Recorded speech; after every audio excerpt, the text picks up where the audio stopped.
membahas mengenai fungsi permintaan. Nah, sebelumnya secara umum fungsi linier itu dapat diaplikasikan dalam berbagai bidang. Salah satunya adalah bidang ekonomi dan bisnis. Dalam bidang ekonomi dan bisnis dapat diaplikasikan ke dalam ekonomi mikro dan juga ekonomi makro. Nah, di dalam ekonomi mikro materi-materi fungsi linier dapat diaplikasikan, contohnya adalah di dalam fungsi permintaan, fungsi penawaran, keseimbangan pasar satu macam produk, dan juga keseimbangan pasar dua macam produk. Sedangkan untuk dalam bidang makroekonomi, fungsi linier dapat diaplikasikan dalam bentuk fungsi konsumsi, fungsi tabungan, dan juga pendapatan nasional, dan lain-lain. Untuk tujuan pembelajaran pada kali ini, kita setelah mempelajari materi aplikasi fungsi linier, diharuskan yang pertama kita memahami fungsi permintaan, yang kedua kita memahami tentang fungsi penawaran, dan ketiga kita seharusnya bisa memahami tentang keseimbangan pasar. Dalam bidang ekonomi, fungsi linier sangat banyak digunakan untuk memecahkan, terutama dalam yang memerlukan analisis secara sistematis ataupun matematis. Hal ini dikarenakan sebagian besar masalah ekonomi dan bisnis dapat disederhanakan ke dalam model matematis yang berbentuk linier. Nah, secara keseluruhan, aplikasi materi fungsi linier yang akan dibahas pada pembahasan kali ini adalah fungsi permintaan, fungsi penawaran, dan juga keseimbangan pasar. Nah, untuk video kali ini, saya akan membahas fungsi permintaan, sedangkan fungsi penawaran dan keseimbangan pasar akan dibahas pada video selanjutnya. Oke, langsung saja kita masuk ke fungsi permintaan.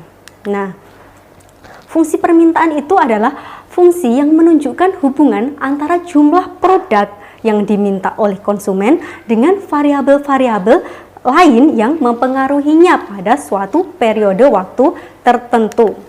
Nah, variabel-variabel lain yang mempengaruhinya antara lain yang pertama adalah variabel harga barang itu sendiri. Yang kedua adalah variabel pendapatan konsumen. Yang ketiga adalah variabel harga barang pengganti ataupun pelengkap. Yang keempat adalah selera konsumen. Dan yang kelima adalah harga yang diharapkan pada masa mendatang. Variabel-variabel tersebut mempengaruhi jumlah barang yang diminta oleh konsumen. Yang pertama adalah variabel harga. Nah, variabel harga secara matematis fungsi permintaan ditunjukkan dengan QDX sama dengan fungsi dari PX, Y, PY, S, dan PT plus 1, di mana QDX adalah jumlah barang yang diminta, PX adalah harga barang X, Y adalah pendapatan konsumen, PY adalah harga barang pengganti ataupun pelengkap, S adalah selera konsumen, dan PT plus 1 adalah harga yang diharapkan pada masa mendatang. Variabel-variabel tersebut secara keseluruhan mempengaruhi jumlah barang yang diminta.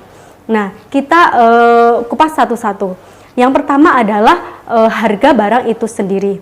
QDX berbanding terbalik dengan PX. Artinya apa? Artinya semakin tinggi harga barang X, maka semakin sedikit jumlah permintaan atas barang tersebut. Yang kedua adalah variabel Y. Variabel Y atau variabel pendapatan konsumen. QDX berbanding lurus dengan Y. Artinya apa? Artinya semakin tinggi pendapatan konsumen, maka semakin besar pula jumlah permintaan atas suatu barang. Yang ketiga adalah PY ataupun harga barang pengganti ataupun pelengkap. Nah, QDX dapat berbanding terbalik ataupun dapat berbanding lurus dengan PY. Artinya apa? Artinya jumlah harga, apabila harga pelengkap naik, maka jumlah permintaan terhadap barang X akan turun. Tetapi apabila harga pengganti yang naik, maka jumlah permintaan terhadap barang X juga akan naik. Nah, variabel yang lain adalah S ataupun selera konsumen. QDX berbanding lurus dengan S. Artinya apa? Artinya apabila selera ataupun tren terhadap barang tersebut sedang tinggi, maka permintaan terhadap barang tersebut juga akan naik. Variabel yang terakhir adalah PT plus 1. Artinya QDX berbanding lurus dengan PT plus 1. Artinya harga yang diharapkan pada masa mendatang itu apabila naik, maka QDX juga akan naik. Nah, selanjutnya dari beberapa variabel-variabel di atas, ada banyak sekali variabel yang sudah dibahas tadi, para ahli ekonom sepakat bahwasanya harga produk itu sendiri yang dianggap sebagai variabel yang sangat penting atau variabel yang paling berpengaruh terhadap jumlah permintaan atas suatu barang. Sedangkan variabel-variabel yang lain dianggap konstan.